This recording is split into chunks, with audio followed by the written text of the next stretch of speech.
بسم الله الرحمن الرحيم. السلام عليكم ورحمة الله وبركاته.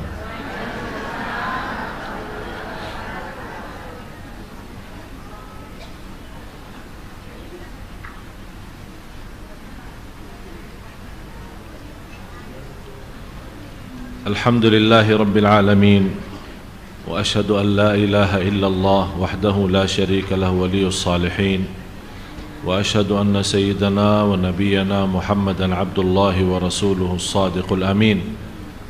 اللهم صل وسلم وبارك على سيدنا محمد وعلى آله وصحبه ومن تبعهم بإحسان إلى يوم الدين. سبحانك لا علم لنا إلا ما علمتنا إنك أنت العليم الحكيم.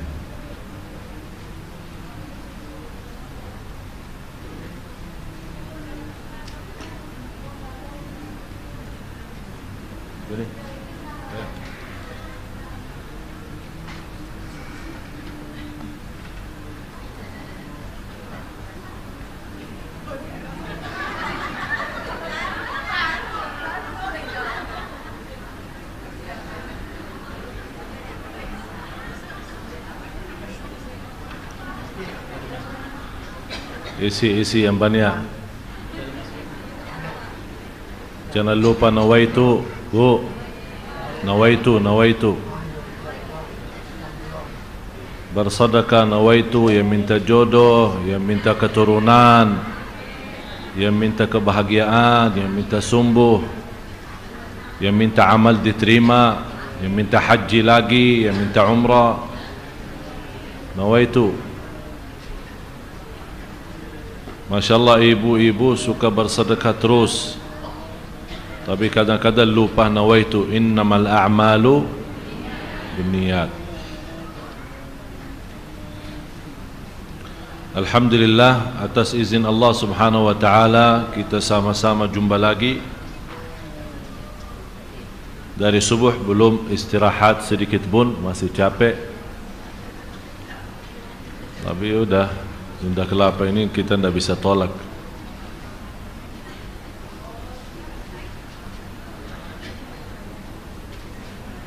Terima kasih kehadiran jamaah sekalian.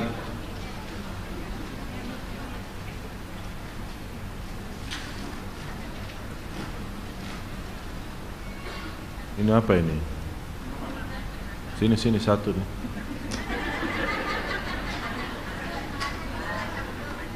Kasih saya dulu, baru bagi ke ibu-ibu.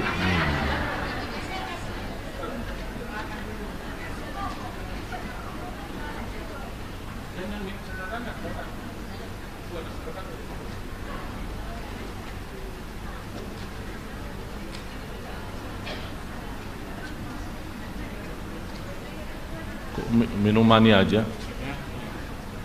Tidak ada amplopnya.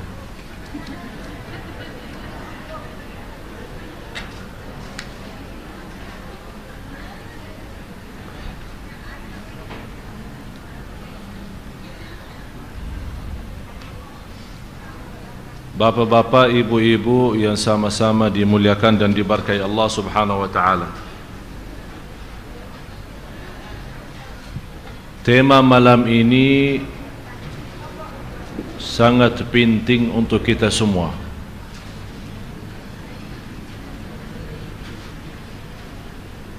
Masih repot ini urusan minuman.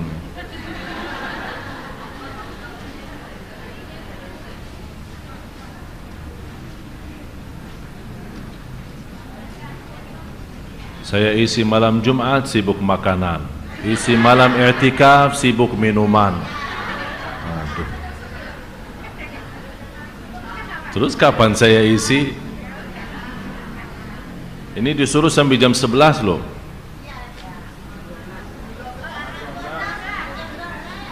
Kalau malam ini saya memberikan kesempatan insyaallah yang cukup untuk tanya jawab. Setuju? Ada yang sering bertanya soal persiapan kedatangan bulan puasa, apalagi hukum-hukum fikih bulan puasa atau yang lain-lain yang perlu kita jelaskan. termasuk hutang-hutang yang kita belum selesai, segera diselesaikan. Jangan sudah masuk bulan puasa nanti tanya, Syekh Ali gimana, ketinggalan, ada hutang yang belum dibayar.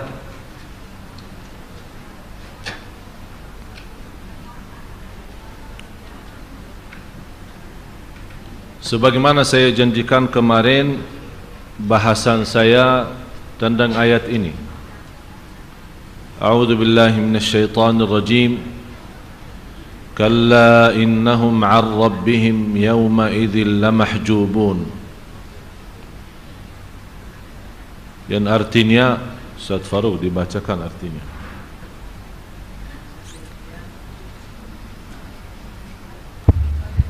Sekali-sekali tidak. Sesungguhnya mereka pada hari itu benar-benar terhalang dari melihat Tuhan mereka. Maksudnya sekali-sekali tidak seperti apa yang mereka katakan, bahwa mereka dekat pada sisi Tuhan.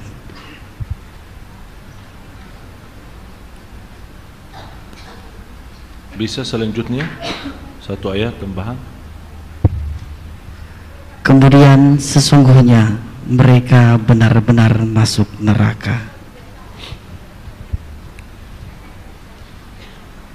2 malam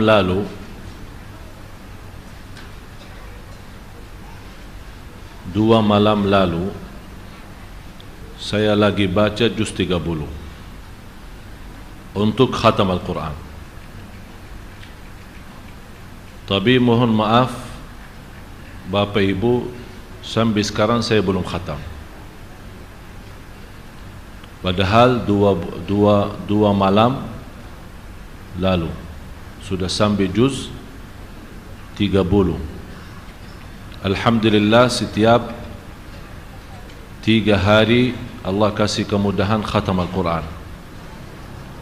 Tapi kali ini sudah mau masuk 6 hari saya belum khatam.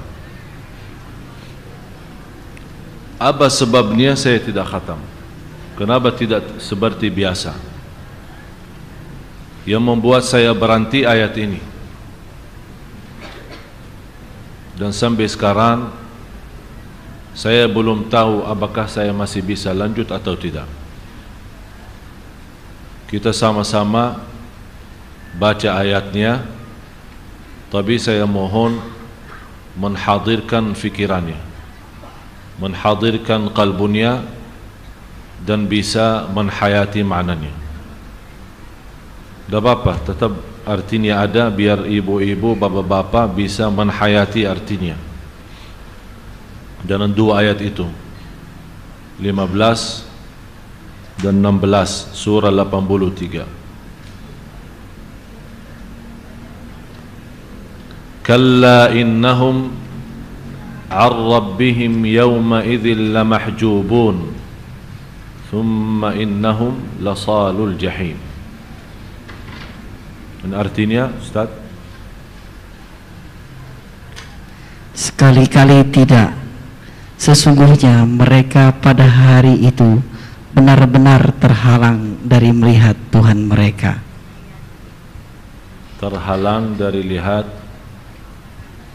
Allah. Kemudian sesungguhnya mereka benar-benar masuk neraka. Kalau terhalang melihat Allah, berarti tempat kita di neraka. Saya bertanya Bapak Ibu, kalau kita kenal sama orang dekat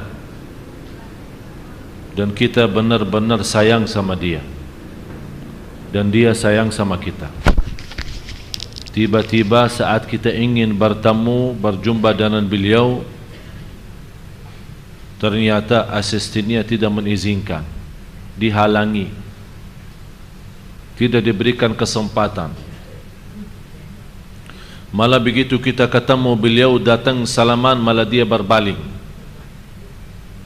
Kita berusaha mendekati, malah dia menjauh. Kira-kira perasaan kita apa? Sedih. Pasti berfikir sepanjang hari, sepanjang minggu, sepanjang bulan, salah saya apa? Sampai dia tidak mau ketemu saya? Salah saya apa sampai dia tidak mau menghadapi saya? Salah saya apa sampai dia tidak mau salaman sama saya? Malah saya yang berusaha datang ke dia, mencari dia, bersalaman sama dia, malah dia berpaling dalam menjauh. Pasti akan muncul dalam fikiran kita bermacam hal. Apa salah kita? Kenapa dia seperti ini? Buruk sangka muncul, bisa menjadi buruk sangka, bisa negatif, bisa juga memfikirkan siapa yang memfitnahkan saya. Pasti ada orang lain yang mentusuk hatinya, pasti ada orang lain yang membawa fitnah ke dia, yang membuat dia punya respon atau marah sama saya. Ini Bapak Ibu, kita begitu berduli dan berfikir sampai kadang-kadang tidak bisa tidur untuk mencari alasan kenapa dia tidak mau terima saya. Padahal barangkali 10 tahun, 20 tahun, bisa 50 tahun kita sudah sahabat. Mungkin teman sekolah, mungkin tetangga, sama-sama sejak kecil, main-main sampai sudah besar, sama-sama menjadi tetangga. Hari nikahnya kita juga di dalam satu acara, hari berpesta kita ada sama-sama, hari senang kita sama-sama, hari sedih kita sama-sama, hari makan kita selalu bersama, berangkat pun ke tanah suci bersama, tak pernah pisah. Begitu tiba-tiba dia menghalangi kita bertemu dengan dia, dia malah menjauh, malah tidak menerima, telepon kita tidak diangkat, SMS kita tidak dibalas, dan segala hal membuat kita benar-benar tidak kuat. Malah saya yakin ada yang memiliki perasaan sudah sampai segitu, barangkali dia sudah merasa sudah hampir mau mati. Dan malah ada orang merasa dunia ini sudah tidak ada artinya. Ini hanya satu orang sebagai kawan lama, dia menjauh tanpa dia tahu ada alasan apa. Ternyata kita berduli sama manusia, apalagi sama orang yang kita sayangi, apalagi sama orang yang kita hargai, apalagi hubungan kita sama orang itu cukup ikatannya cukup kuat dan tidak ada siapapun yang berani menjauhkan kita. Tapi apa yang terjadi? Ini kita berduli kalau hubungan kita sama sesama teman, sahabat, kerabat sudah begitu sedihnya. Apalagi Bapak Ibu, kalau kita termasuk orang yang terhalang dari Allah. Apakah kita pernah berduli? Apakah kita pernah sedih? Apakah kita pernah duduk sampai subuh, malam hari tidak bisa tidur? Kenapa Allah tidak menerima doa saya? Kenapa saya tidak bisa khusyuk dalam salat? Kenapa saya susah istiqamah menjaga salat malam? Kenapa saya dulu masih bisa berbuat banyak macam kebaikan, kenapa sekarang sudah berubah? Apakah selama ini saya punya ibadah sia-sia? Apakah selama ini saya mengangkat tangan bermunajat kepada Allah, malah Allah berpaling dari saya? Apakah saya berusaha mencari ridha Allah, malah Allah subhanahu wa ta'ala menunggu saatnya untuk memberikan kesiksaannya dan kemurkaannya kepada saya? Begitu kita terhalang dari seorang manusia, barangkali seorang manusia ini belum tentu menjaminkan kita selamat dan di akhirat, tapi kita tidak ada rasa kalau membaca kitabullah atau kita terasa orang-orang yang terhalang dari Allah. Ini yang membuat saya sudah lebih dari 5 hari belum mampu khatam, padahal sudah sampai juz 30 dan sampai ke ayat ini suratul Mutaffifin. Kalla innahum 'an rabbihim yawma idzin lamahjubun thumma innahum lasalul jahim. Mudah-mudahan tidak ada di antara yang hadir yang terhalang dari Allah. Karena sungguh kalau kita terhalang dari Allah, menurut saya dunia ini tidak ada artinya.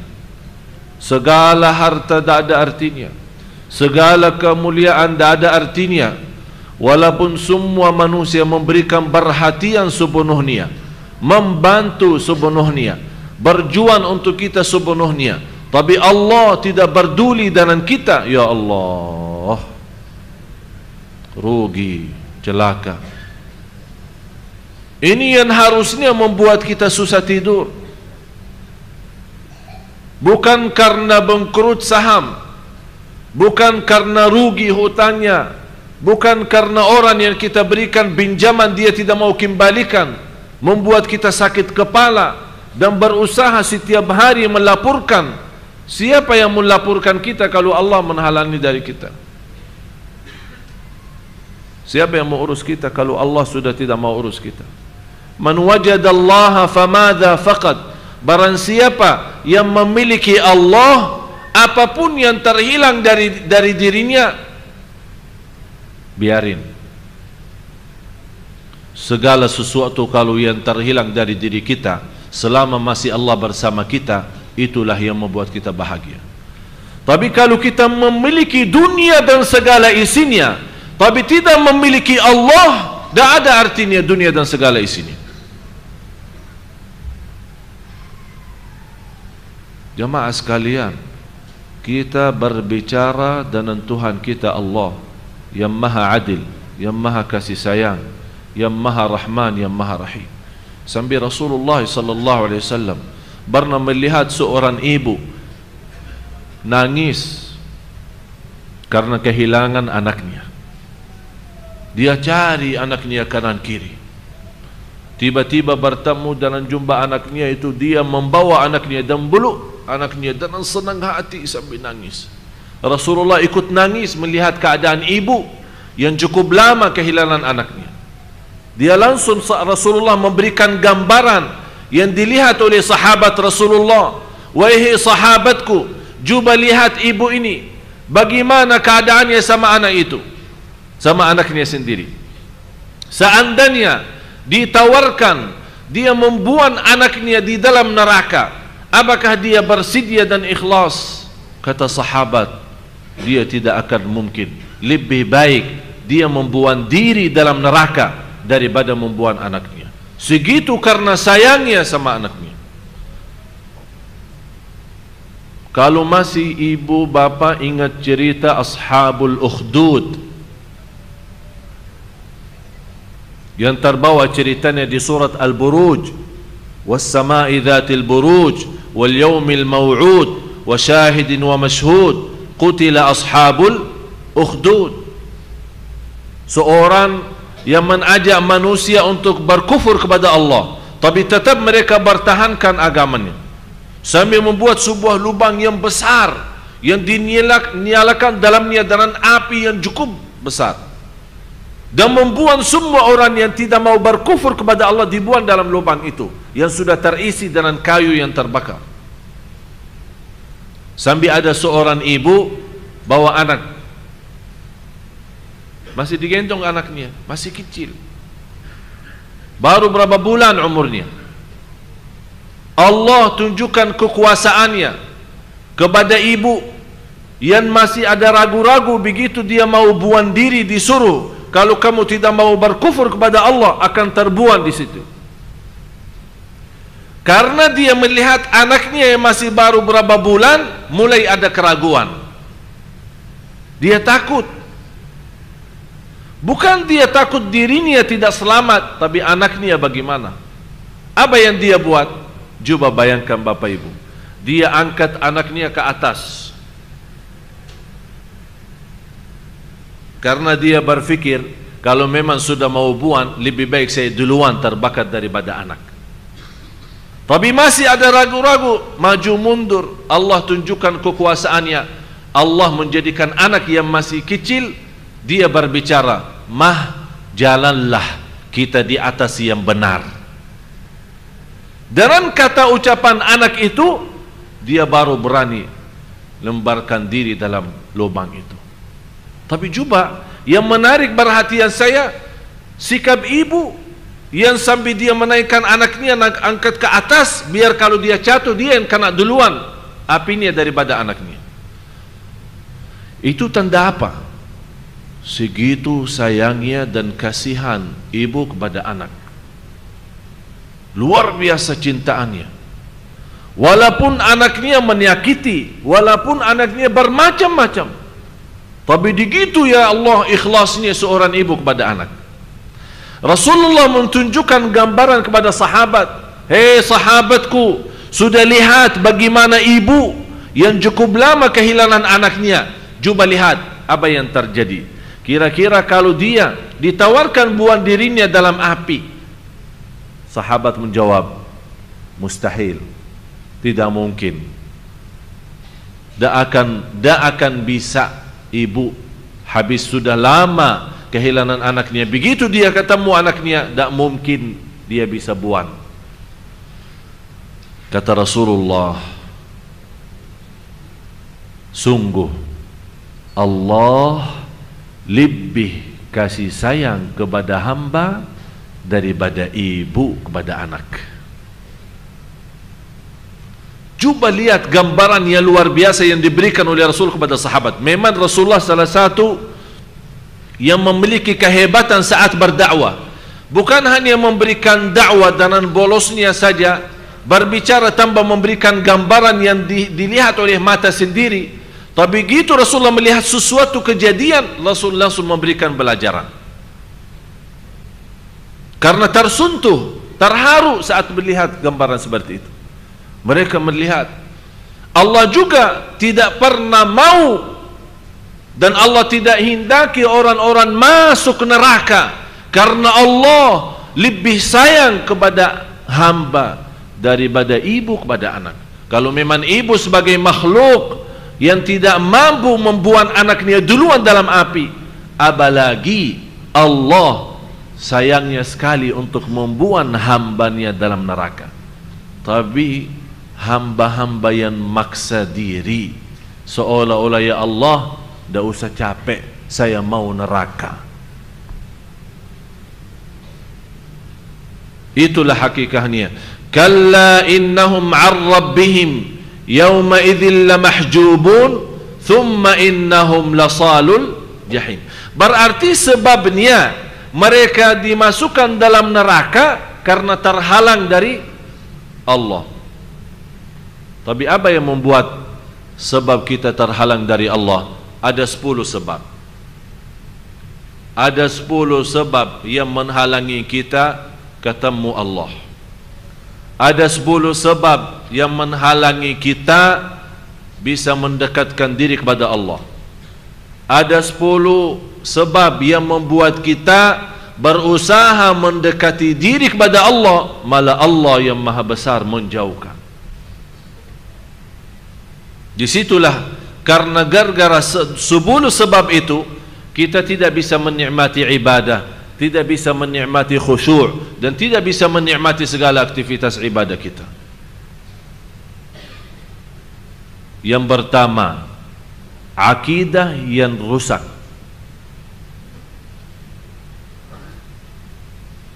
Sumber iman kita rusak. Sekarang tersebar sebuah kata yang menunjukkan kerusakan iman umat Islam. Allah tidak adil. Itu sering kita dengar. Malah yang saya heran, kita bukan dengar kata itu dari orang awam, malah yang kita dengar kata itu dari orang yang biasa majlis ta'lim dan majlis zikir. Kenapa dia berkata Allah tidak adil?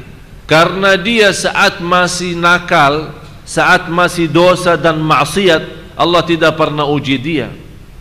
Malah enak, semuanya lancar, tidak ada masalah.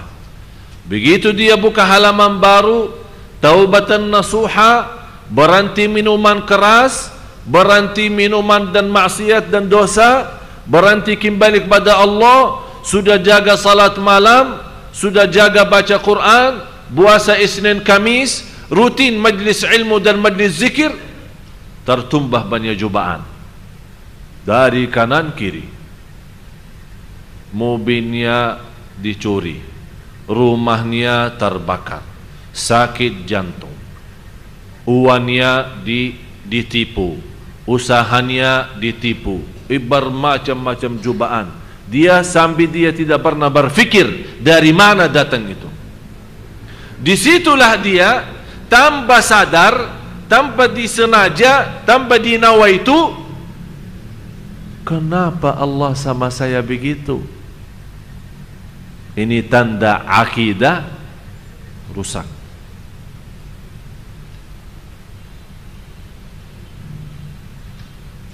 Tapi kalau akidah yang benar, keyakinan yang benar dan iman yang sempurna, yang barangkali susah dilaksanakan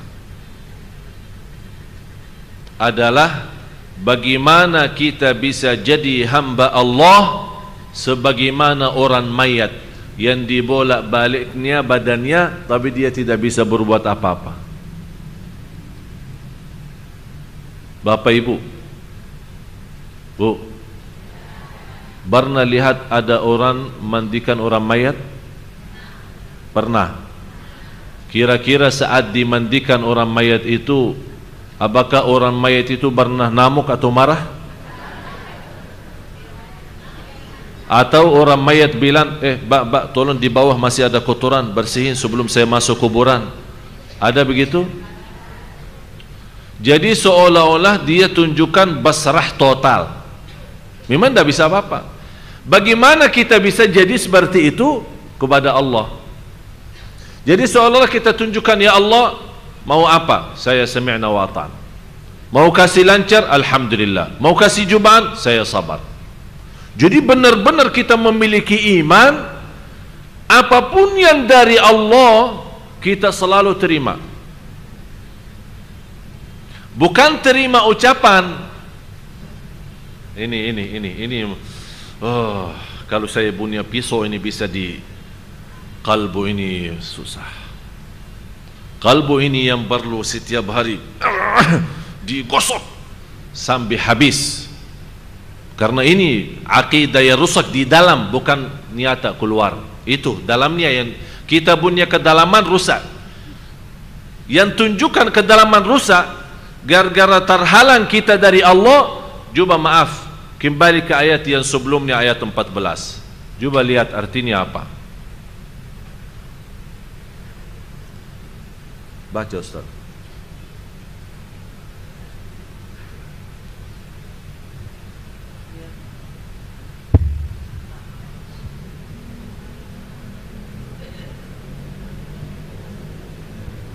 Tidak bisa baca. Nggak kelihatan. Min mata saya, Pak. Tidak bisa baca atau tidak bisa lihat? Bisa baca. Sajadin. Bismillahirrahmanirrahim. Kalla bal rana ala qulubihim ma kanu yaksibun. Sekali-kali tidak demikian. Sebenarnya apa yang selalu mereka usahakan itu menutup hati mereka. Berarti yang menutupi hati kita dan terhalang dari Allah adalah perbuatan usaha kita. Tapi coba luar biasa ayat ini ada di atas bal. Kalau ibu-ibu, bapak-bapak perhatiin di atas lam itu ada apa? Kenapa ada sin di sini? Untuk bagaimana cara bacanya? Berhenti kan? Begini bacaannya. Kalla bal rana. Tapi lebihnya di sini tidak boleh berhenti sambil nafas. Berarti harus tahan. Itu namanya diam, tapi kalau ada istilah di bawah diam itu apa? Jadi soal bukan diam lagi ya, artinya tahan nafas. Sebenarnya ada makna dari situ, ada makna. Kalla bal, bertahan nafas. Sepertinya kita sekarang tunjukkan bukan hanya nafas yang bertahan, semuanya dalam tubuh badan kita bertahan sampai kalbu kita bertahan untuk menikmati ayat ini. Masya Allah. Jadi seharusnya saat kita kalla bal, kalbu kita sudah siap buka. Ada apa? Kenapa ya Allah di sini diam sampai bertahan nafas? Seolah kita bertahan kalbu, biar tidak bergetar kalbu kita, badan kita, tangan kita, mata kita, fikiran kita, semuanya stop dulu, stop. Kalla bal ran. Jadi kalau seperti ini misal, kalla bal rana, kalla bal rana ala qulubihim ma kanu yaksibun. Jadi usaha dan perbuatan kita adalah yang menghalangi kita dari Allah. Tertutup hati kita. Lama-lama karena sudah tertutup hati kita, saat kita menghadapi sebuah kejadian yang tidak menenangkan hati kita, apa yang keluar dari mulut kita? Allah tidak adil, Allah tidak baik sama saya, Allah yang mentakdirkan saya berbuat riba, Allah yang mentakdirkan saya berbuat zina. Seolah-olah saat kita berdosa dan maksiat, kita lembarkan kepada Allah yang salah, bukan kita yang salah. Tapi saat kita berbuat baik, ya Allah saya sudah baik, ya Allah saya sudah salat malam. Tapi begitu salah dan maksiat, ya Allah, disalahin Allah. Itu tanda akidah rusak. Hati-hati. Harus kita kembali kepada fitrah kita. Ini yang menjadi bahasan saya besok, InsyaAllah di TV1 ketemu InsyaAllah. Besok di TV1 jam 1 siang bahasan saya itu, fitrah manusia yang sebenarnya apa? Fitrahnya, kesempurnaan yang Allah berikan apa? Kenapa sekarang hidup manusia sudah kacau? Karena kita yang membuat kacau, bukan Allah. Malah justru Allah memberikan yang terbaik dalam segala hal. Ucapan pun yang berikan oleh Allah yang terbaik. Tapi yang merusak langkah pertama, yang merusak dan memberikan akidah yang rusak itu loh, karena saat kita dilahirkan masih suci kan, yang memberikan masukan siapa? Pertama kali siapa? Orang tua. Karena yang membawa anak sampai dia dewasa adalah orang tuanya. Oleh karena itu jangan heran kalau kita lihat ada orang masih megang budayanya, dia tidak peduli Islam menerima atau Islam tidak menerima, tapi langsung dia mengucapkan ini kebiasaan kakek nenek saya. Dia membela sampai mati, tapi dia tidak akan mau bersedia membela sampai mati Islam. Dia tidak akan bisa, karena sudah dibiasakan. Beda sama sahabat Rasulullah. Anak umur 18 tahun bisa menjadi memimpin tentara di dalam perang. Panglima umur 18 tahun. Sekarang kita umur 18 tahun apa? Ribut di pintu masuknya lapangan Senayan. Ribut mengkajar-kajar orang Inter Milan. Saya pas di malam itu ada satu jamaah punya acara di hotel mulia. Terus di check in saya kamar di sana. Raminya orang, saya bilang pertama kali saya lihat raminya orang di satu hotel seperti ini. Saya bertanya, orang-orang semua di reception sama yang jaga sama keamanan semua kenal saya. Assalamualaikum Syekh, Assalamualaikum Syekh. Saya tanya, ini apa, ada apa ini? Oh, ada Inter Milan. Sambil bangga ada Inter Milan. Saya seperti ini ada orang-orang sahabat Rasul yang datang atau siapa gitu. Ada Inter Milan gitu. Orang semua ribut di luar. belum polisi, belum keamanan ketat, masuknya keluar aja susah. Anak-anak kita yang barangkali malamnya itu ibunya salat malam, berdoa, baca Al-Quran, anaknya, "Mah, saya mau ini ikut nonton di Senayan ya." Ya, hati-hati sayang. Oh, hati-hati sayang lagi. Pulang dengan rasa bangga, bisa dapat tanda tangan orang Inter Milan. Kalau Inter Milan orang Islam semua, alhamdulillah, kita berjuangkan untuk orang Islam. Tapi ternyata musuh orang Islam. Dan inilah cara orang Yahudi, sistemnya meributkan umat Islam kesibukan dalam permainan bola itu, biar dia tinggalkan Islamnya. Ini salah satu perjuangan orang Yahudi.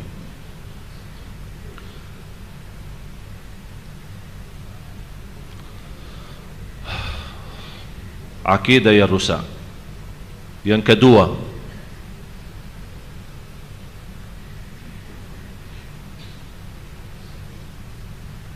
syirik, bersutuhan, syirik kepada Allah. Kita kan sama-sama belajar, kita beribadah kepada Qul inna salati wa nusuki wa mahyaya wa mamati lillahi rabbil alamin. Lanjutannya apa? Ini sebuah perjanjian. Jadi bukan kita akui hidup dan mati kita lillah, bukan hanya lillah, la syarika lahu, tidak ada siapapun, besar maupun kecil, kaya maupun miskin, pejabat maupun biasa, tidak ada siapapun yang diberikan apa-apa dari ibadah, hanya kepada Allah. La syarika lahu. Oleh karena itu kalau dibaca boleh disambung langsung, Qul inna salati wa nusuki wa mahyaya wa mamati lillahi rabbil alamin la syarika lah. La syarika lah. Sebuah kepastian. Jadi bukan kita ikhlas tapi tercampur riya, bukan kita iman tapi tercampur nifaq, bukan kita tauhid tapi tercampur syirik. Enggak, kita tauhid, no syirik. Kita iman, tidak ada nifaq. Kita ikhlas, tidak ada riya. Itulah hakikatnya la syarika lahu. Sekarang alasannya untuk melancarkan usaha pergi ke tukang dukun. Untuk suaminya tidak nikah lagi, pergi ke tukang dukun. Untuk supaya mendapatkan rumah yang aman, pergi ke tukang dukun. Untuk kita bisa mendapatkan perhatian banyak orang, pergi ke tukang dukun. Dibacakan di cincinnya. Ini ada cincin. Ini kalau ini cincin Madinah ya, alhamdulillah, tidak usah dibacain. Ada orang ada cincin. Kemarin ada yang datang ke rumah saya, ada yang tunjukkan, ada bermacam-macam, ada merah, ada hijau, ada biru, ada yang besar, macam-macam. Dia kasih tahu saya, kalau ini buat menarik perhatian wanita. Saya bilang alhamdulillah, saya cukup tertarik, tidak perlu pakai cincin. Dia kasih tahu, kalau yang ini di mana antum punya barang mau jual, walaupun orang tidak mau, tetap beli. Yang penting antum bawa. Terus saya bilang, bagaimana saya bawa cincinnya? Apakah setiap orang tamu datang saya harus biar dia mau, atau biasa-biasa aja? Harus tunjukkan gitu atau gimana? Malah yang lucunya, ada seorang ibu, tapi alhamdulillah bukan jamaah Sunda Kelapa, tapi seorang ibu sana jauh sudah sana lah. Dia pernah mendengar suaminya nikah lagi. Dia pergi ke tukang dukun, minta tolong, mohon maaf ya, ini cerita benar ini. minta tolong ini, Pak, saya minta obat biar suami saya tidak bisa berhubungan sama istrinya yang baru. Siap, boleh. Berapa? 5 juta. Bayar 5 juta, dikasih obat. Ternyata resep obatnya itu ada waktu tertentu atau cara tertentu. Ibu itu salah, ternyata berlebihan. Akibatnya apa? Bapak itu tidak bisa berhubungan sama dia juga.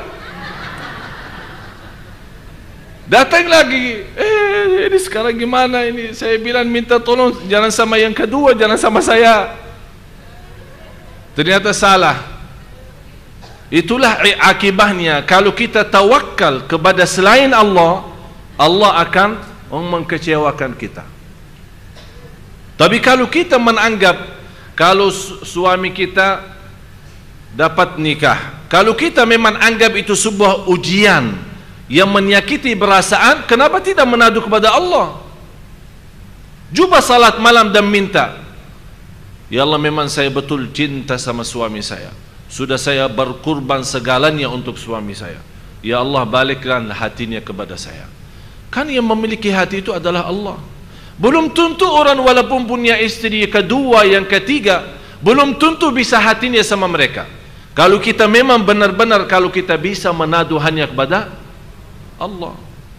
Tapi karena akibatnya kita punya akidah rusak, muncul apa? Yang kedua ini, syirik. Muncul syirik. Tapi kalau kita punya akidah benar, kita yakini segalanya kepada Allah, dan pasti kita menadu kepada Allah Subhanahu wa taala. Kalau memang kita yakin. Tapi karena akidah rusak, tidak mungkin orang akidah rusak bisa yakin. Apalagi yang bermunajat di hadapan kubur. Saya punya guru, bukan masih ingat Syekh Said yang 2 kali datang Sunda Kelapa, menjaga makam Rasulullah 55 tahun. Macam cerita. Sekarang orang banyak yang pergi ke sana, negeri Arab Saudi itu Wahabi. Negeri Arab Saudi itu tidak diberikan kesempatan kita dekat makam biar bisa salawat atau bisa berdoa. Kenapa yang membuat pemerintah sana ketat? Dulu masih cerita 80 tahun, 80-an, tahun 70-an, 80-an sampai 90-an. Itu orang-orang yang datang haji, apalagi haji kan sakit raminya orang susah diatur masuknya keluar. Jadi beribut di depan pintu makam Rasulullah. Ada yang sempat karena tidak ada halangan, sekarang sudah ada batas kan, agak jauh ke depan sedikit. Dulu enggak, cuma ada yang jaga, tapi tidak ada batasan. Orang mana ribut terus membuat surat. Di tempat ini ada masuk-masuknya, dibuat surat. Kata Syekh Said, tugasnya kan menjaga dan sekalian membersihkan. Pas selesai jamaah keluar, yang dulu masih Nabi kan dikunci. Masih ingat ibu-ibu kan dikunci kadang-kadang malam. Sekarang sudah ada perintah dari raja bebas 24 jam. Jadi masuk, di antaranya dapat surat. Ini semua isinya apa? Bermacam-macam bahasa. Bahasa Arab, bahasa Indonesia, bahasa Turki, bahasa bermacam-macam bahasa. Semuanya, ya Rasulullah, saya sudah lama nikah 12 tahun belum bisa punya anak. Kasih saya anak dong. Maaf, ini dong tambahan dari saya. Berarti Rasulullah sudah bukan menjadi sebagai manusia yang memang kita yakin Rasulullah berkah. Memang kita yakin Rasulullah meninggal dunia, tapi di alam kubur punya hidup yang istimewa. Tapi bukan berarti menjadi tempat menadu kita. Kalau kita bilang hanya semuanya ya Rasulullah, terus ya Allah apa? Kapan saatnya kita bilang ya Allah?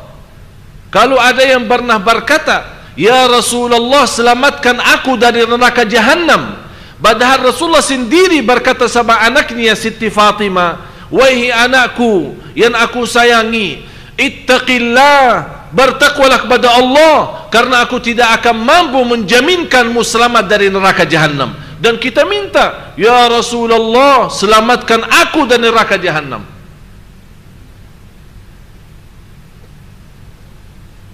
Ini sering dibacakan pas maulid apalagi baca berzanji. Karena isinya tidak semua sama. Ada memang isinya baik, ada muji Rasul, mendoakan Rasul, bersalawat kepada Rasul, baik. Tapi ada isi meminta doa langsung, ya Rasulullah. Tapi kita kan tidak ngerti, malah ikut orang joget lagi. Saking senangnya lagunya, dia tidak faham artinya bahasa Arab. Itu yang perlu kita berhati-hati. Bukan berarti berzanji semua tidak boleh. Kita boleh baca karena ada isinya kata-kata syair yang bagus dari sisi makna, bermunajat kepada Allah, bertawassul kepada Rasulullah. Ya Rabbi bil Mustafa balligh maqasidana. Terus waghfir lana ma madha ya wasi'an. Dimulai ya Rabbi bil Mustafa, ya Allah dengan Nabi Muhammad. Tapi diawalikan ya Rabbi, berarti di sini ada ya Allah dulu. Ya Rabbi dengan barakah Nabi Muhammad ampunilah. Ya Allah dengan kemuliaan Nabi Muhammad mudahkanlah. Ya Allah dengan keberkahan Nabi Muhammad sembuhkanlah. Jadi itu namanya tawassul. Tapi tidak ada orang istilah ya Rasulullah sembuhkan, ya Rasulullah ampuni, berarti mana Allah? Hati-hati dari syirik. Karena Allah paling tidak senang berbuatan syirik. Segala dosa bisa diampuni kecuali dosa syirik. Yang ketiga, bid'ah ucapan atau ucapan yang bid'ah. Artinya ucapan yang bid'ah itu kata-kata yang baru. Contoh, sebenarnya Bapak Ibu kalau kita perhatiin susunannya sampai 10, ini semuanya dasarnya akidah rusak. Kadang kita lihat orang kaya raya, uangnya bukan miliaran, banyak sudah triliunan.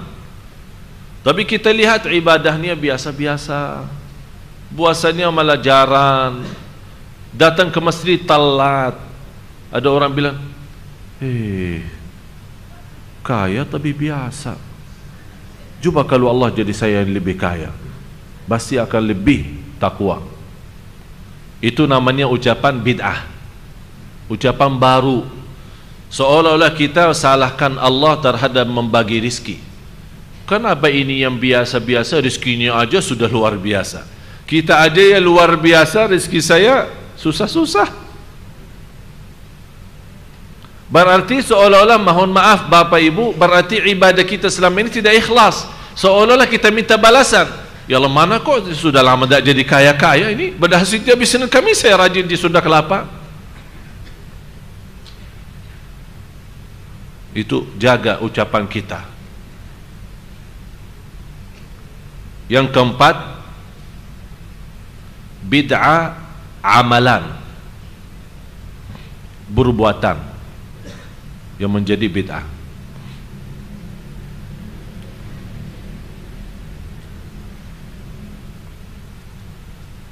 Contohnya apa? Orang-orang begitu masuk rumah baru harus disiram darahnya ayam di depan pintu rumah. Itu kan perbuatan kan? Memang dia punya keyakinan kepada Allah, tapi kenapa dia diselamatkan dari hantu katanya. Malah tukang bangunan ini, saya pernah dengar cerita itu di Lombok. Orang tukang bangunan di sana kalau diperintahkan untuk naik atap untuk lanjut bangunan ke atas itu, Pak, tidak berani. Kok tidak berani? Ada apa? Harus sembelih ayam, Pak. Kalau sembelih ayam di sini dan siram darahnya baru saya naik. Kok gitu ceritanya? Termasuk sekarang bermacam sesajen, juru kunci. Allah tunjukkan Merapi tetap meletus walaupun ada juru kuncinya. Biar ada perbuatan macam itu jangan dipercayai. Tapi tetap walaupun Allah takdirkan dia meninggal dunia dan mewakili sekarang orang baru lagi juru kuncinya, masih tetap masyarakat menerima dan percaya. Itulah gara-gara perbuatan amalan bid'ah yang lama-lama menjadi kufur kepada Allah. Orang-orang bawa bermacam makanan sesajen ke depan laut biar diselamatkan. Pada dari salat malam bersedekah, mengangkat tangan, karena air laut kan makhluk Allah. Kalau Allah belum izinkan apa-apa, dia tidak bisa berbuat apa-apa. Kita ucapkan la haula wa quwwata illa billah, gunung dan batu dan air laut pun mengucapkan la haula wa la quwwata illa billah. Dia tidak akan punya upaya dan daya untuk berbuat apa-apa. Malah yang menarik saya, ada sebuah hadis qudsi, air laut setiap hari, coba Bapak Ibu dengarin, air laut setiap hari 3 kali minta izin sama Allah untuk menghabiskan manusia. Tapi Allah bertahan, jangan dulu. Setiap hari berapa kali? 3 kali. Menurut saya air laut sudah sakit hati sama manusia. Benar-benar kecewa air laut. Malah ada orang berani datang ke dekat laut di pantai berbuat macam dosa dan maksiat, seolah-olah berani lawan. Dia sudah sakit hati, ya Allah izinkan saya habiskan mereka. Kata Allah, jangan dulu, masih ada di antara hambaku yang masih beristighfar, biarkan. Tapi begitu sudah air laut yang ada di Aceh, saat Allah sudah membiarkan, udah terserah. Tapi masih rahmat Allah, masih rahmat Allah dan tanah rahmat Allah di situ. Air yang maju yang namanya tsunami menghabiskan 500.000. Tapi Bapak Ibu, saya yakin kalau bukan di situ ada rahmat Allah, tidak ada yang namanya Aceh saat ini. Walaupun Allah izinkan air laut maju menjadi sebuah hukuman atas perbuatan manusia, tapi tetap masih Allah kasih sayang. Padahal dikirakan seharusnya tsunami itu mengakibatkan tidak ada daerah Aceh. Tidak ada Aceh, tidak ada, sudah habis. Saya kemarin dari Aceh 4 hari lalu. Saya dibawa keliling ke tempat bekas-bekas tsunami. Ya Allah, memang Allah maha dahsyat, Allah maha segala-galanya. Air laut makhluk tapi dahsyat, tapi juga dia tidak bisa berbuat apa-apa kalau belum ada izin Allah. Tapi Allah kirimkan dan melepaskan air laut untuk menghabiskan manusia, tapi tetap Allah masih bertahan, jangan habiskan semuanya, biar sebagian jadi korban, agar sebagian yang lain sadar dan taubat. Tapi na'udzubillah, manusia masih lebih parah lagi. Masih seperti ini, tidak ada urusan. Ini sebuah kejadian karena sebenarnya ada pengaruh semesta alam, karena kedekatan bintang ini dengan bintang itu, kemudian laut tidak ini normal, ini alasannya, kemudian bikin macam alasan. Mataharinya seharusnya diterbit dengan sekian derajat, dan bulan ini karena ada sedikit hambatan air lautnya. Apaan itu? Ikan yang ada di dalam air laut dan semua makhluk yang ada di dalam air laut di saat itu bermunajat kepada Allah, beristighfar. Bumi yang namanya bumi, di hadis yang sahih Rasulullah bersabda, innal abdal fajir idza mat istaraha al biladu wal ibadu wasyajaru wad dawab. Kalau hamba Allah yang fasik meninggal dunia, bumi, pohon dan batu beristirahat, mengucapkan terima kasih ya Allah, Engkau sudah mengambil nyawa orang fasik. Karena bumi tidak senang orang fasik berjalan di atasnya. Begitu ada orang salih meninggal dunia, yang pertama sedihnya bumi mengadu kepada Allah, ya Allah, kenapa ini orang salih? Biarkan dia masih enak jalanannya. Kemana saja dia pergi akhlaknya baik, sopan, amanat, tawadu, rendah hati, dah pernah berbuat macam-macam di atasku. Kata Allah, sudah saatnya dia meninggal, kamulah jadi saksi baik bagi dia nanti di hari kiamat. Allah jadikan bumi saksi baik. Baca Bapak Ibu surat Idza Zulzilat. Idza zulzilatil ardu zilzalaha wa akhrajatil ardu athqalaha wa qala al insanu ma laha yawma idzin tuhadditsu akhbaraha. Berita, dia akan memberitakan semuanya kepada Allah nanti di hari kiamat atas apa yang kita lakukan, baiknya maupun buruknya. Jadi hati-hati Bapak Ibu, ucapan kita, berlangkah kita, berlakuan kita, bukan hanya mata dan tangan kita jadi saksi, bumi pun jadi saksi. Kalau ada orang satu jadi saksi, kita bisa celaka. Bagaimana kalau seluruh makhluk jadi saksi di hadapan kita, di hadapan Allah Subhanahu wa taala? Apabila bumi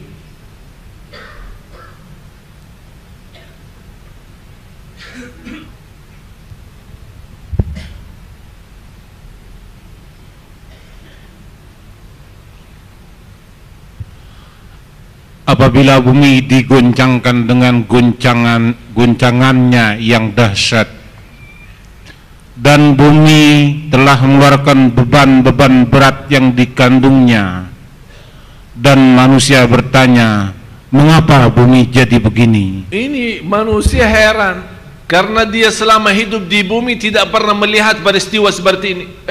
Ada apa bumi ini? Kenapa ya Allah? Baru dia akan cerita bumi. Terus,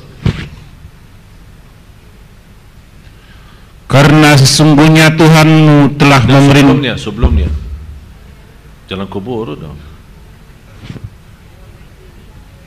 Pada hari itu bumi menceritakan beritanya. Menceritakan apa? Atas apa yang telah dilakukan oleh manusia atasnya.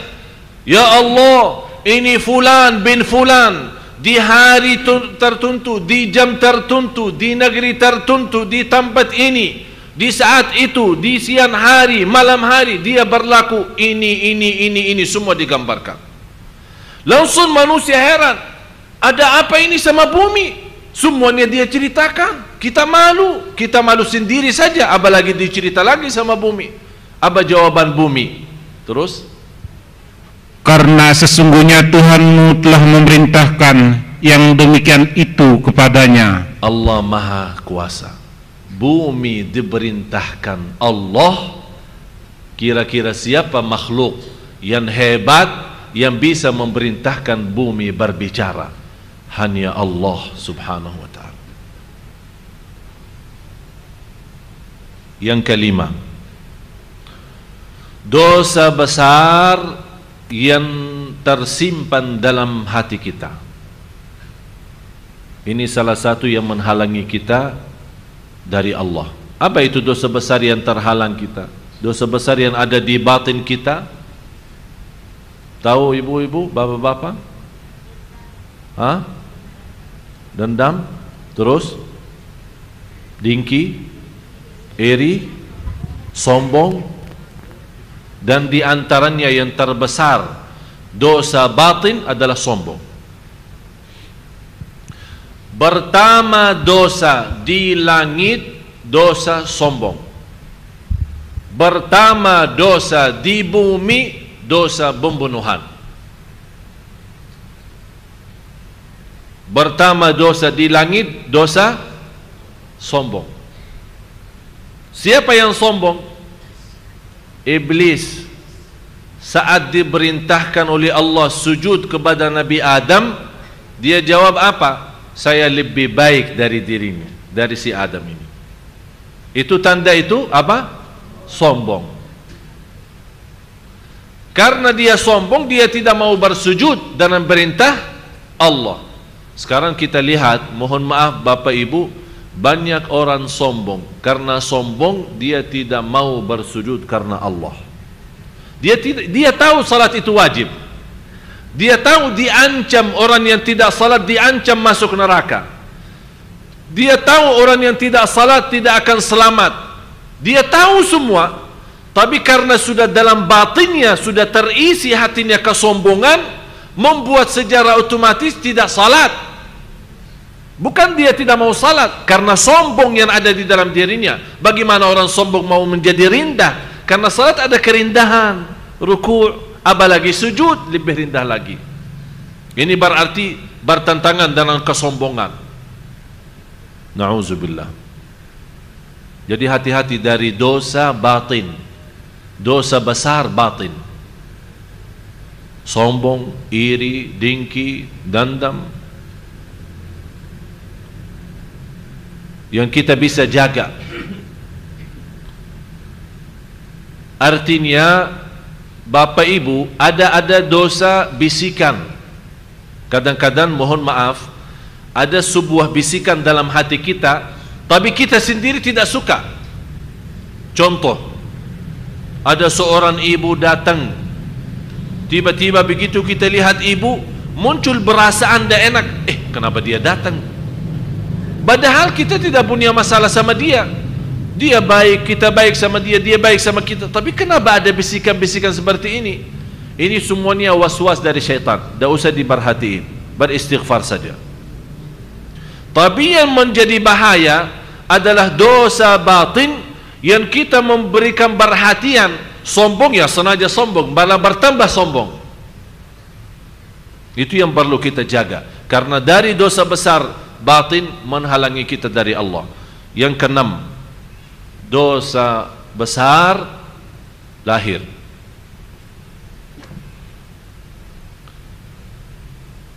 Riba, zina, minum khamar, minuman keras, judi.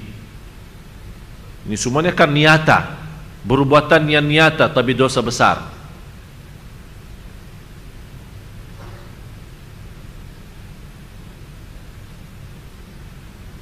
Apalagi tersebar di jamaah kita,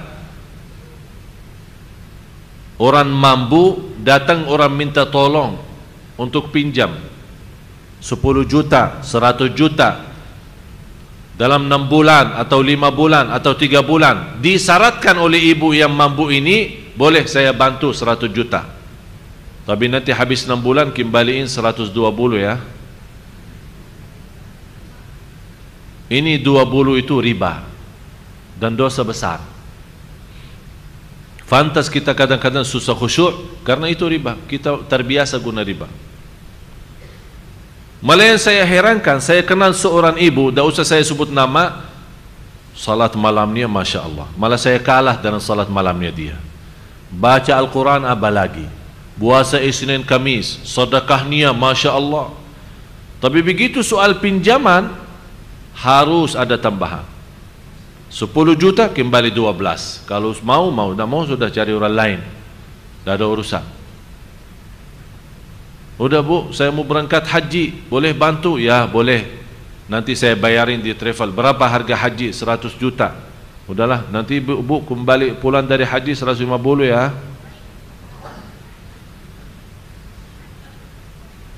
Jadi dia menganggap, oh saya ikhlas bantu orang. Itu bukan namanya ikhlas. Namanya apa ya? Cari duit ya. La haula wala quwwata. Saya selalu jelaskan, satu kali riba dosanya lebih besar daripada 36 kali zina dengan ibu kita sendiri. Hati-hati Bapak Ibu, jangan terbiasa riba. Punya rezeki yang cukup, tidak usah bermuamalah dalam bank yang berbunga-bunga. Punya usaha, jalankan usaha dengan rezeki apa yang ada. Allah berkahi. Jangan kuburu mau jadi kaya, jangan kuburu mencari usaha besar. Semakin bertingkat usaha kita, tapi dengan riba, na'udzubillah. Berarti selama kita hidup, makanan kita, anak kita, keturunan kita, keluarga kita, cucu kita, semuanya dari hasil riba itu. Dan bahaya riba, kalau kita punya modal besar halal, sedikit masuknya riba, hancur yang halal itu. Bahaya itu, penyakit. Hati-hati. Yang ketujuh, istiqamah atas dosa kecil. Ini istilah baru ya. Ada yang pernah dengar istiqamah atas dosa? Ada orang istiqamah atas dosa. Dosa dia dosa kecil, tapi rutin, ikhlasnya luar biasa, istiqamahnya luar biasa, tapi atas dosa kecil. Walaupun memang dosa itu dosa kecil, tapi karena sering dilaksanakan, dijelaskan oleh ulama, la saghirata ma'al israr, tidak ada istilah dosa kecil selama kita lakukan secara terus menerus. Berarti karena sudah terus menerus jadi dosa besar.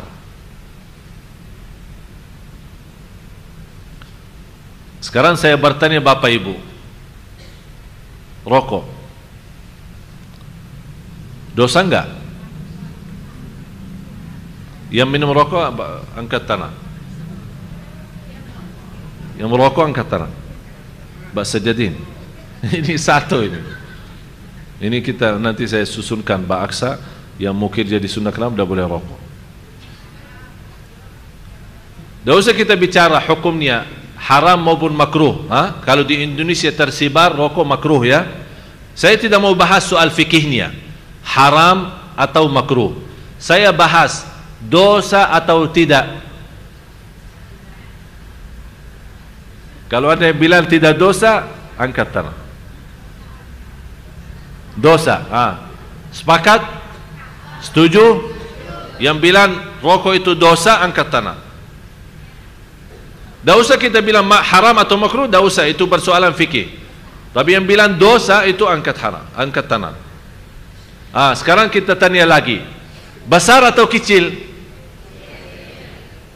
Ya tidak mungkin. Bapak Ibu harus fahami arti besar. Apa arti dosa besar? Arti dosa besar kalau ada ancaman masuk neraka. Barang siapa yang berlaku dosa ini akan masuk neraka, itu dosa besar. Barang siapa yang laku dosa ini tidak akan masuk surga, berarti itu dosa besar. Barang siapa yang berlaku dosa ini akan dilaknati Allah, berarti itu dosa. Jadi kalau ada ancaman terhadap dosa itu, berarti sudah dosa itu besar. Kalau tidak ada ancaman, itu sudah dosa kecil. Itu sudah istilahnya ya, sudah faham ya, beda dosa besar sama kecil. Tapi karena dosa kita sudah setuju dan bersepakat rokok itu dosa, harus kita milih satu-satunya, salah satunya, besar atau kecil, jelas yang kecil. Tapi kalau kecil yang terus menerus, jadi kita doakan orang yang lagi rokok, semoga Allah sembuhkan dari penyakit itu. Terus yang ke-8, habis ya waktu. Mau sabar ya, ada 3 poin lagi ya, atau kita tunda ya? Gimana Pak? Maju, lanjutkan.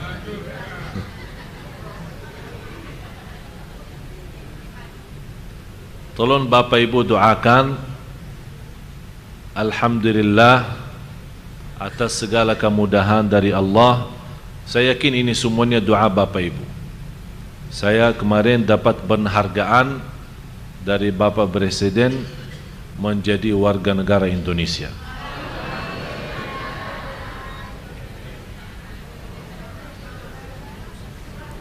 Amin, amin. Alhamdulillah. Walaupun warga negara Arab ya, orang-orang banyak bilang sama saya, masa warga negara Arab ditinggalin? Saya bilang demi Indonesia, tidak apa-apa. Karena saya sudah jatuh cinta Indonesia.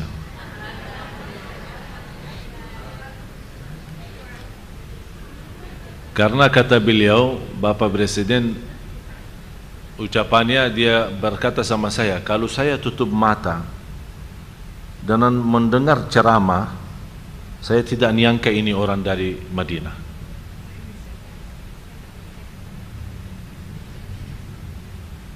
Tapi bagi saya, kemudahan dalam bahasa, padahal saya sampai sekarang, mohon maaf Bapak Ibu, sampai sekarang apalagi kalau dikasih buku, baca buku, banyak orang bawakan, tolong kata penantar, saya bilang tidak bisa baca buku Indonesia.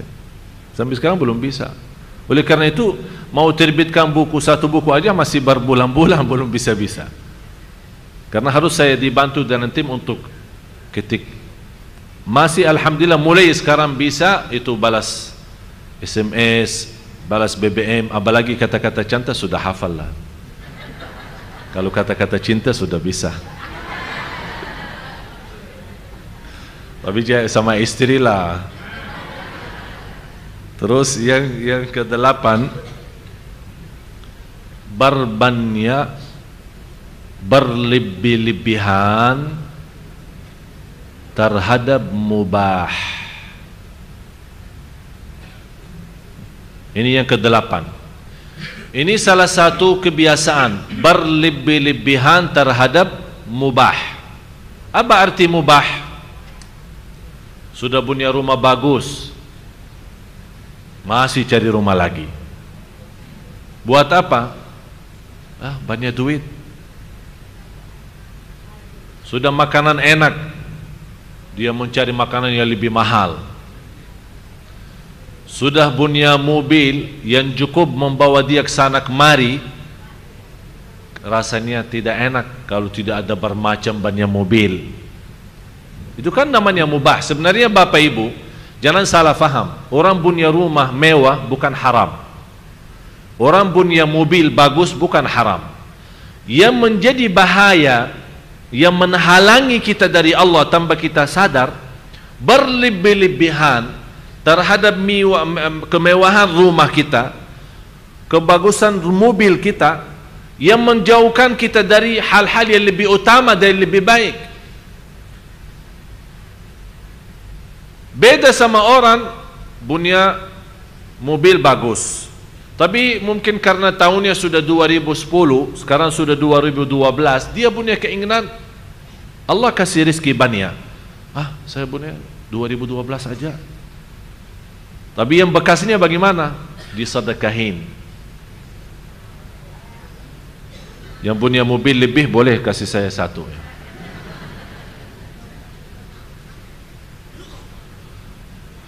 Sudah faham?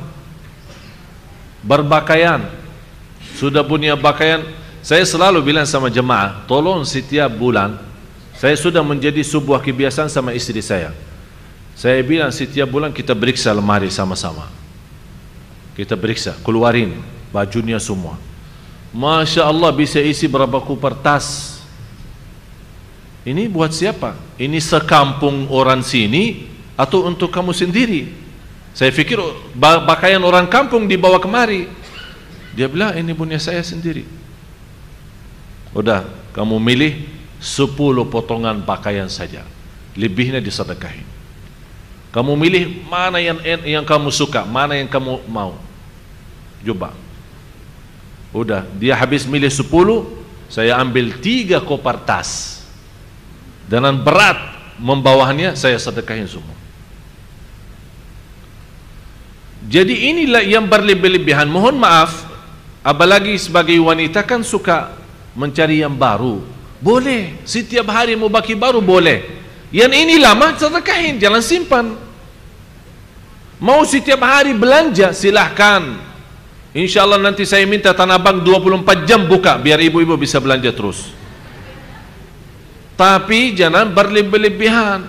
Kalau sudah ada yang buat hari lebaran, alhamdulillah. Kalau memang ingin yang baru, ambil yang baru, beli yang baru, walaupun mahal. Cari kesenangan, tidak ada masalah. Islam tidak melarang kita senang. Tapi jangan berlebih-lebihan, sambil bekasnya pun disimpan. Baru mengambil, bekas disimpan, malah bisa lama tidak pernah kita pakai.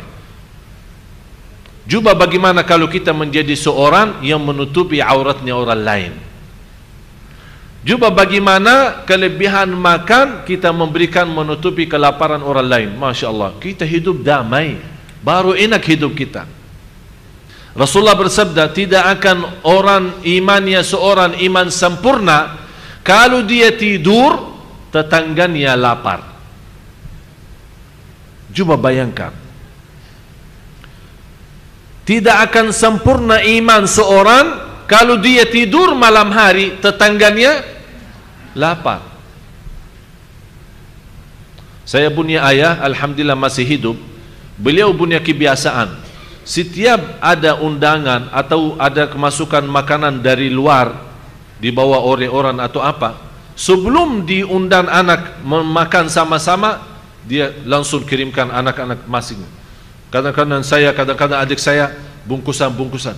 Ini tetangga saya, ini satu, tolong antarin ini. Kamu ke sana. Sampai dia memperhatiin 7 rumah tangga, 7-nya, sampai yang ke-7.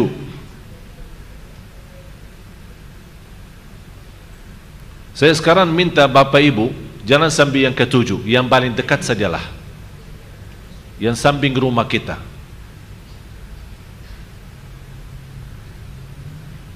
Itu nikmatnya pas hari Lebaran. Kenapa disunnahkan pas kita sembelih kurban kita? Kenapa disusunkan bagi 3 bagian? 1 buat kita makan, betul? 1/3 sedekah. 1/3 buat apa? Hadiah. Apa istilah hadiah? Walaupun orang kaya raya boleh kita hadiahkan dari daging kurban. Apa tujuan Islam? Untuk menjadikan bersatuan, kedamaian. Yang kaya dapat, yang miskin dapat. Yang kaya menutupi matanya biar dia, tetangga saya sembelih bermacam kambing, tidak ada kirim kambing ke saya. Allah tutupi matanya. Jangan hasud, ini sudah bagian buatmu. Yang miskin lihat tetangganya sembelih bermacam kambing, mana nasib saya? Ini nasibmu, sedekah. Udah menutupi kelaparan. Islam memang luar biasa menaturkan sedekah kita, termasuk kurban. Yang ke-9, lalai, ghaflah.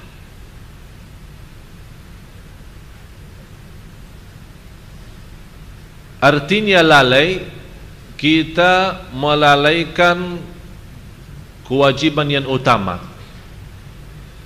Sekarang kalau saya bertanya Bapak Ibu, kenapa Anda hidup di dunia ini? Tujuannya apa? Yang membuat kita lalai, kita hidup seperti, mohon maaf, manusia, banyak manusia, tidak semua, banyak manusia hidup sekarang seperti binatang. Makan, minum, tidur. Makan, minum, tidur. Kerjaannya pun hanya untuk menutupi hawa nafsu. Kerjaannya dan cari dunia untuk hanya syahwatnya. Dia bekerja keras mencari nafkah untuk memiliki rumah mewah dan mobil bagus, istri yang cantik. Jadi tidak ada tujuan karena Allah. Seolah-olah dia hidup. Malah binatang lebih baik, karena binatang masih sebut nama Allah, masih berzikir kepada Allah. Malah ada manusia, na'udzubillah, lebih hina daripada binatang.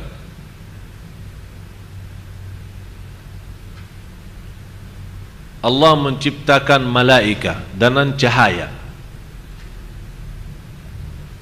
bunya akal, tapi tidak bunya syahwat.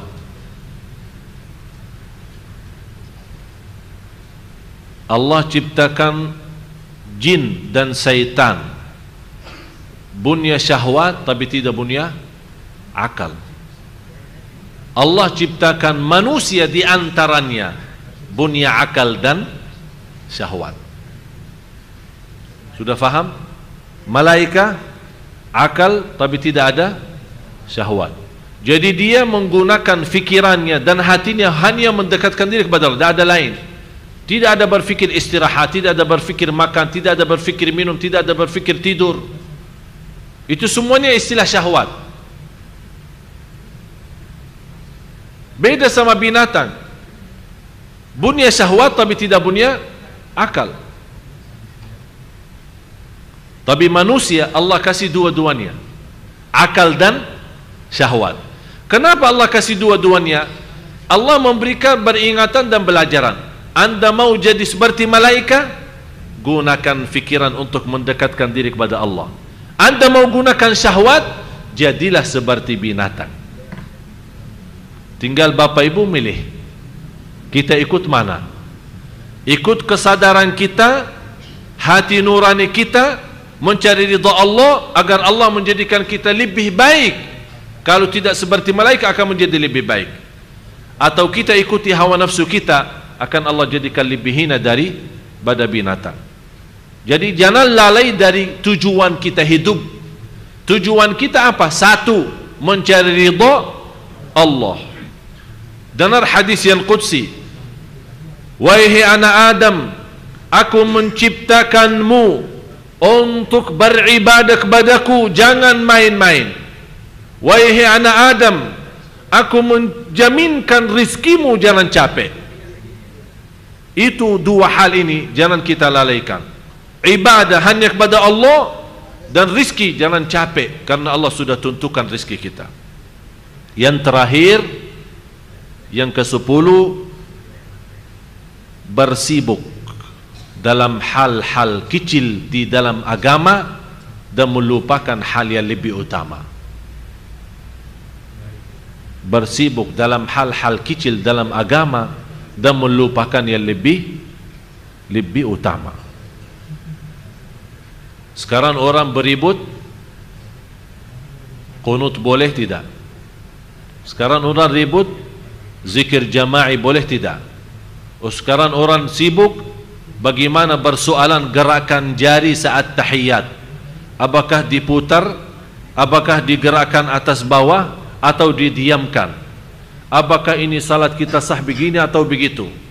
Orang sibuk, kalau kita kena debu, apakah puasa kita batal atau tidak?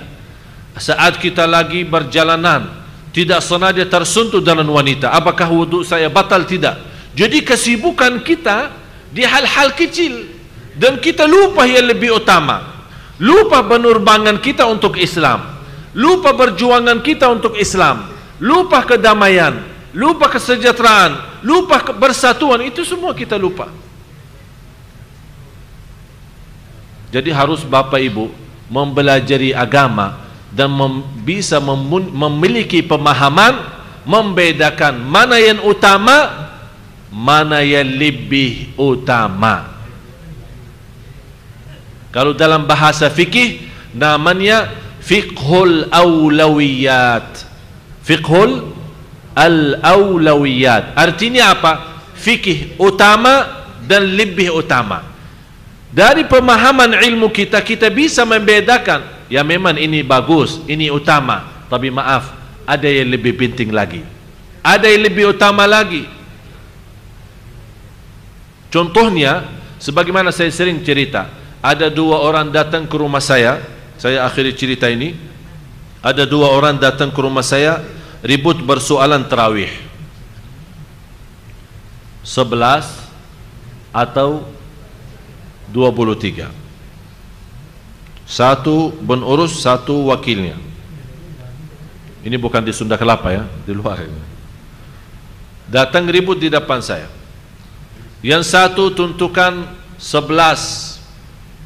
Dengan dasar Rasulullah tidak pernah lebih daripada 11. Hadis Siti Aisyah, di bulan Ramadan maupun di luar bulan Ramadan tidak pernah lebih daripada 11. Dasar bagus dan cukup kuat. Yang satu lagi punya dasar, Rasulullah juga bersabda, salat malam 2 rakaat, 2 rakaat, 2 rakaat, sampai kalau takut subuh tutup dengan witir. Berarti tidak ada batas. Tapi kenapa dibatasi 23? Dasarnya dan contohnya Masjidul Haram dan Masjid Nabawi.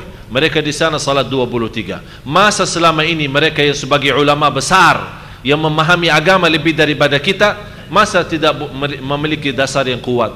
Kenapa mereka jual 23 rakaat?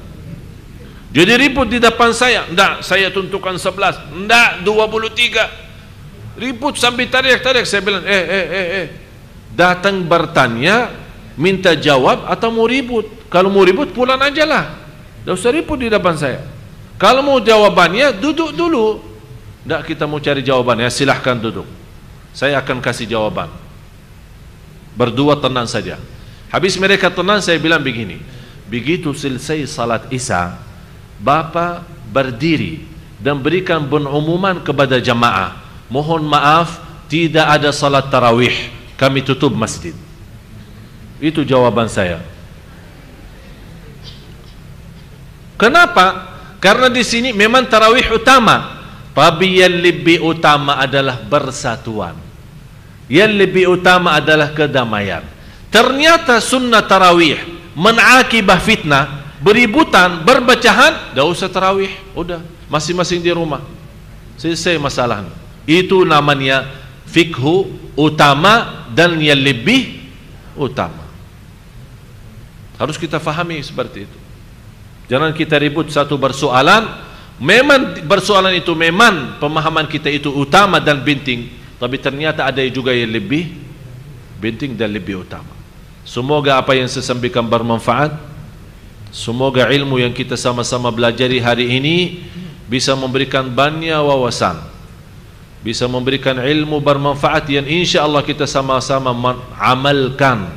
Karena guna ilmu bermanfaat diamalkan dengan amalun salih.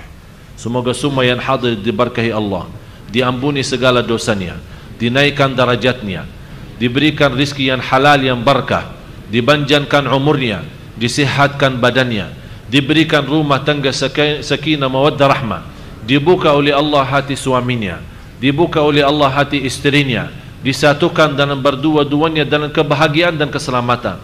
Mudah-mudahan diberikan oleh Allah karunia dan keturunan anak salih dan salihah, cucu salih dan salihah yang menghafal Al-Quran dan mereka membawa nama baik keluarga kita. Ya Dzal Jalal wal Ikram, ya Allah, bagaimana Engkau berikan kepada kami kemudahan sama-sama berkumpul di majlis ini. Ya Allah, berilah kepada kami kemuliaan, sama-sama jumpa lagi di surgamu ya Allah, di surgamu ya Allah bersama Nabi Muhammad sallallahu alaihi wasallam. Rabbana atina fid dunya hasanah wa fil akhirati hasanah wa qina adzaban nar. Allahumma barik lana fi Rajab wa Sya'ban wa ballighna Ramadan. Ya Allah, berkahilah kami di bulan Rajab dan Sya'ban, dan sampaikanlah kami kepada bulan Ramadan dalam keadaan sihat wal afiat dan iman birahmatika ya arhamar rahimin. Wa sallallahu ala sayyidina wa nabiyina Muhammad wa ala alihi wa sahbihi wasallam. Walhamdulillahi rabbil alamin. Terima kasih atas perhatiannya. Mohon maaf kurang lebihnya karena sudah waktunya habis ya Ustaz. Karena waktu sudah acara apa selanjutnya?